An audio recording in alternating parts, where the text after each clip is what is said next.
God, the Substance of All Form, a book by Goldsmith. Chapter 4, Fulfillment of Consciousness. Quote, Heaven, the vision of fulfilled desire, and hell, the shadow from a soul on fire. End quote. Omar Khayyam. Everyone who has had the experience of a fulfilled life knows that it is heaven. Everyone who is doing the work he loves to do is in heaven. Heaven is the fulfillment of our own consciousness. Each one of us is in the world because of a divine plan. No one came here by accident. No one came merely through physical creation. All of us are part of a universal plan, and that plan is the fulfillment of God. It is not that any one of us, for some special reason, has been given an unfoldment of truth and an opportunity for study and practice, but that truth itself is fulfilling and expressing itself, and we are the transparency as which it appears to the world. Truth is fulfilling itself in some way through or as you, although that fulfillment may not be apparent at the moment. Certainly, it is true that most of the people in the world are not fulfilling their destiny as God made manifest and love unfolded and disclosed. The human scene has seemed to cut us off from the divine, so we have accepted a separate identity and have tried to fulfill it. Whether or not we succeed in the outer realm will not determine our fulfillment of heaven. It is the fulfillment of the inner consciousness that is heaven, and it may fulfill itself as a businessman or a professional man, but it is still consciousness fulfilling itself on the level of consciousness. Success in business of itself does not bear witness to the attainment of heaven. Many successful people are unhappy because they are not successful in the particular work which would be the fulfillment of their heart's desire. We have had the experience of studying truth in order to get a healing or to demonstrate supply or success, and then have come to the place where we were not satisfied. We may have attained our health or prosperity or success, but still we were not happy. Why? Because those things of themselves are not fulfillment. Therefore, to us, the primary purpose of life is following this path, the infinite way, which reveals the depth of our own consciousness. It is legitimate that we have joy, that we find joy, and be assured that joy will come to us when we are about the Father's business.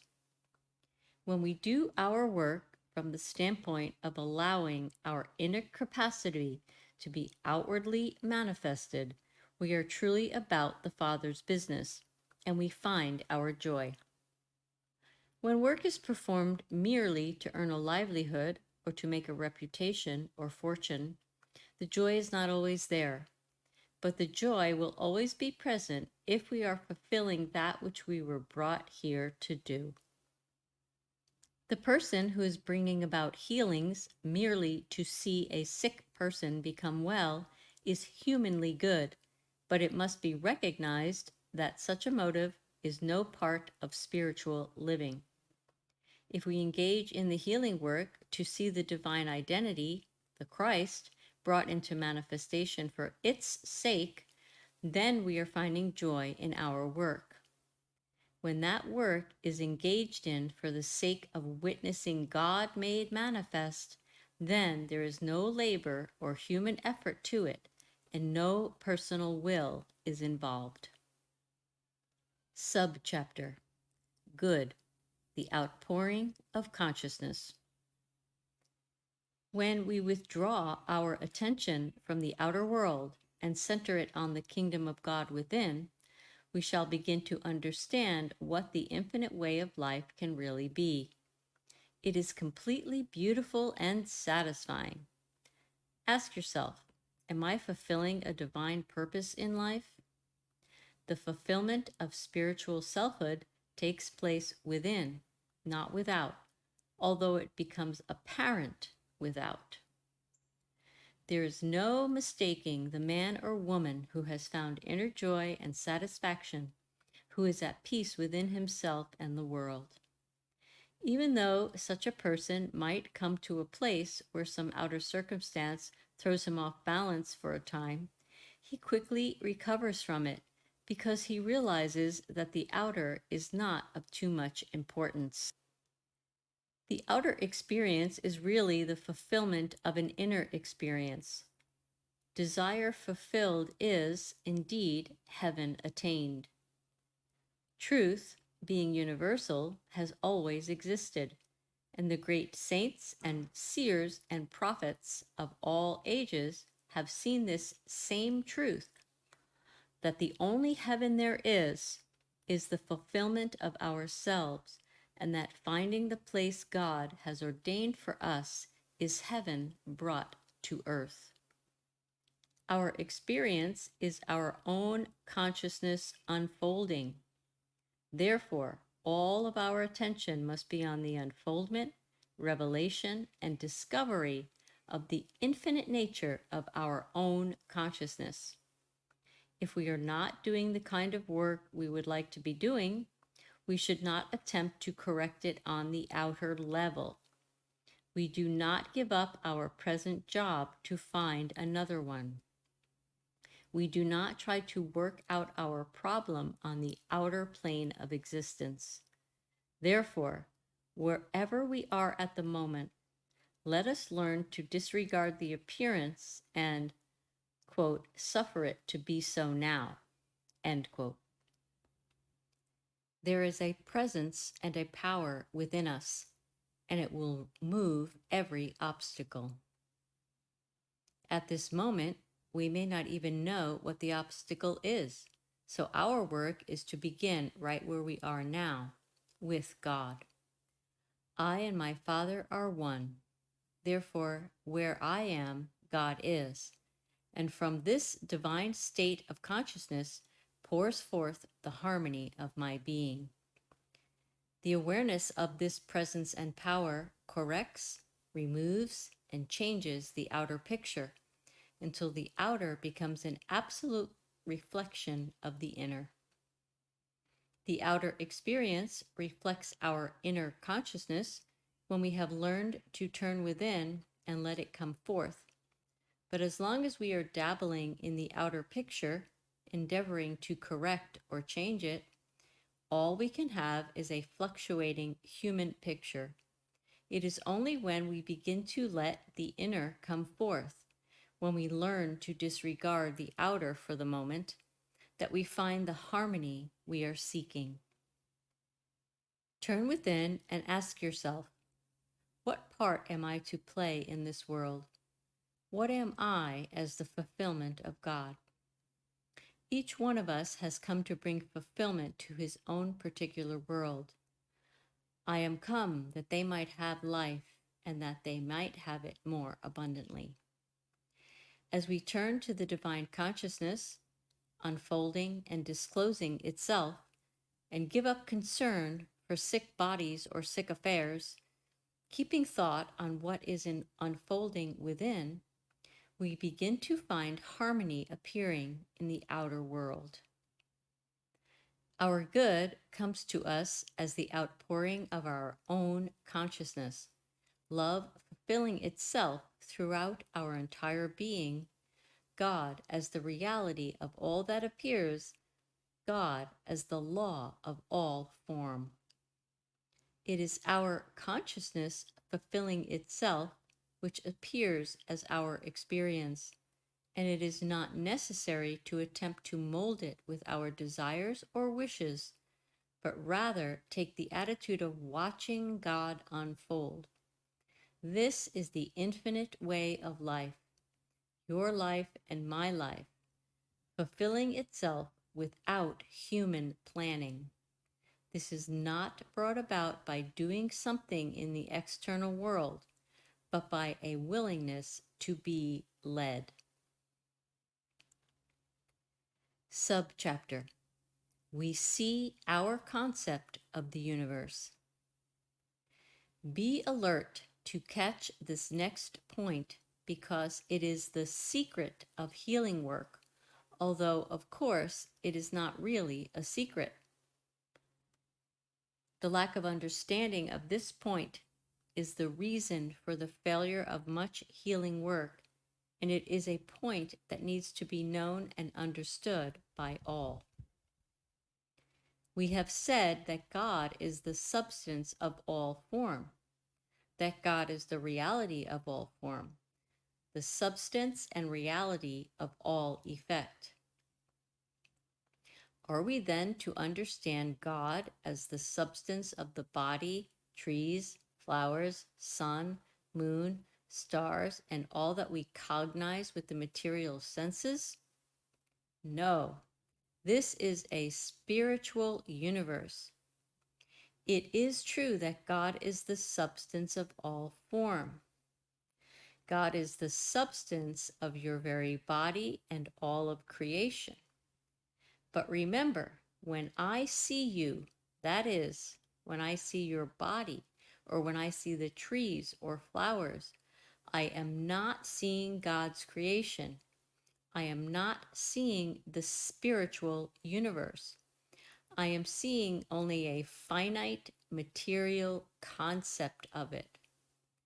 This concept is referred to as the atom dream, the illusion, the mesmeric picture, that which Jesus referred to when he said, "My kingdom is not of this world."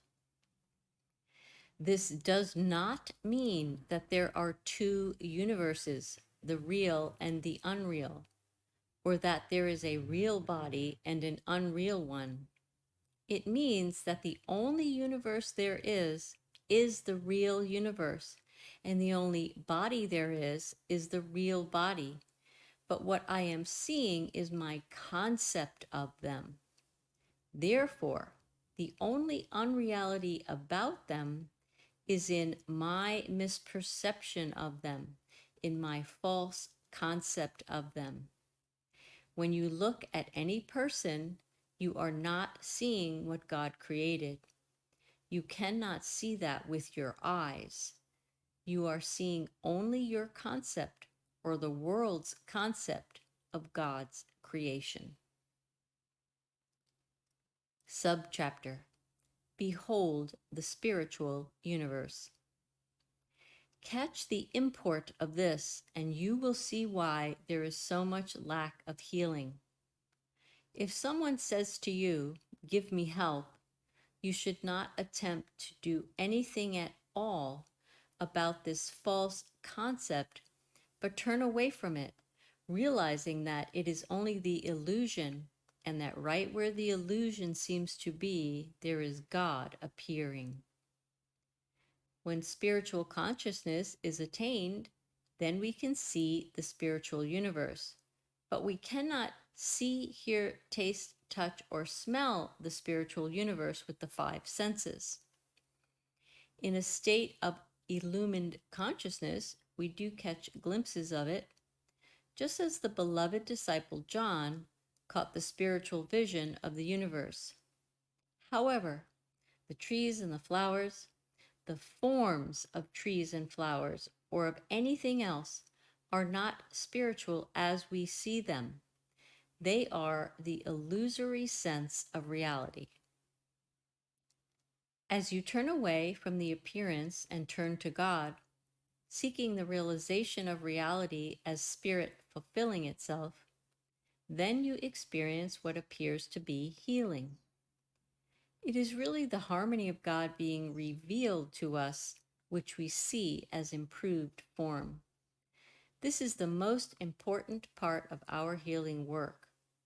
You will not succeed while you are trying to make sick bodies well.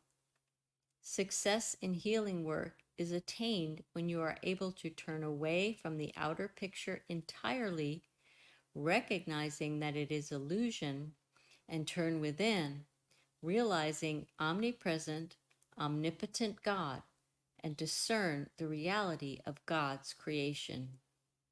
In your work, do not think of the things you are trying to heal. Think of what God is and what God appears as.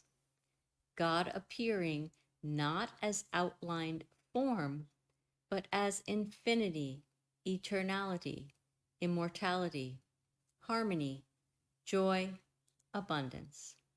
Then you will have healings. Many people who reach and strive outwardly to gain fame or wealth find that when they attain it, it becomes dry rot. But the joy or prosperity of the one who has attained them by fulfilling his innermost heart's desire cannot be taken away. The same thing applies to health. In reaching outwardly for health, even though you may attain a physically perfect body, you will not have found health. The perfect spiritual body is built out of your inner consciousness by letting it flow out from your own being and form the perfect body. In the same way, this inner consciousness can build a beautiful life for you. Let us build our heaven out of our fulfilled inner desires, being the willing vessel to let that flow through, which will fulfill whatever we were brought here to do. End of chapter 4. Additional free content about the principles and application of the Infinite Way and general mystical practice is available for your use on the Practical Mysticism YouTube channel and at my website at the link in the notes. Please subscribe and share so together we can assist in the great awakening to truth. Thank you.